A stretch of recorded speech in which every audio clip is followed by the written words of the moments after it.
that this was the only reason for this conflict, and that if Ukraine stops to defend itself, the sovereignty of Ukraine would be gone, and if Russia stops the war, the conflict would come to an end. And if we follow your proposals to come to a ceasefire, wouldn't this only cement a new frozen conflict in Europe? Thank you. John, thank you.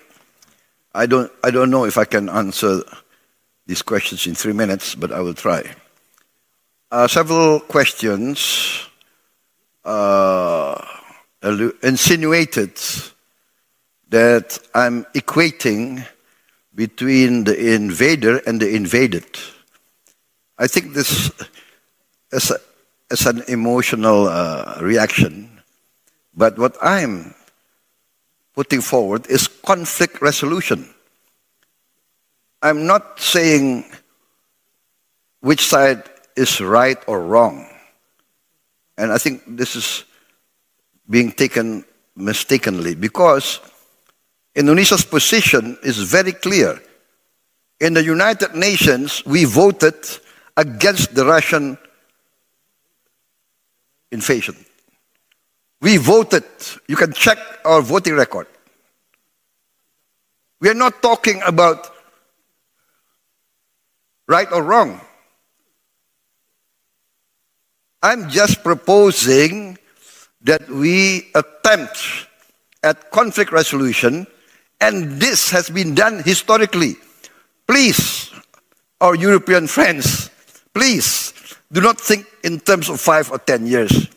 Think in terms of 50 years. We in Asia, we have our share of conflict, of war. Maybe more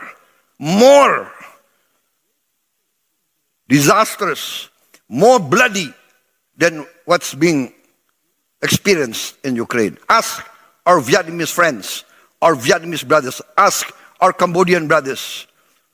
Ask them how many times they've been invaded. Ask our Vietnamese friends how many times we have been invaded. Ask Indonesians how many times we have been invaded. We know war.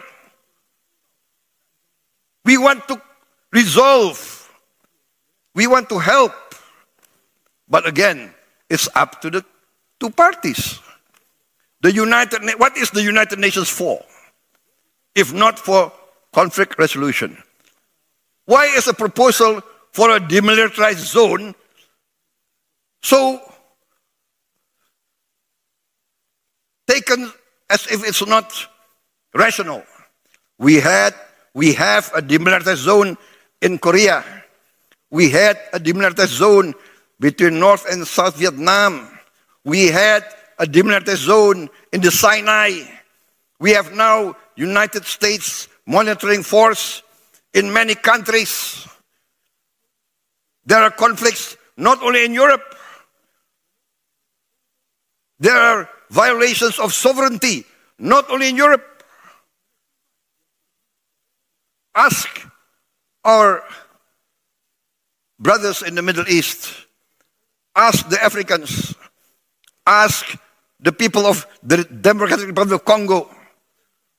How many countries invaded them? There are United Nations forces in the Congo.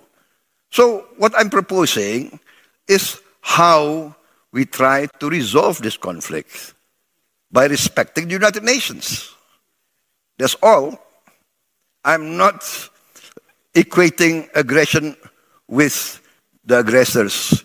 Please understand, we in this part of the world, we have been victims of aggression many, many times. I think that's my answer. And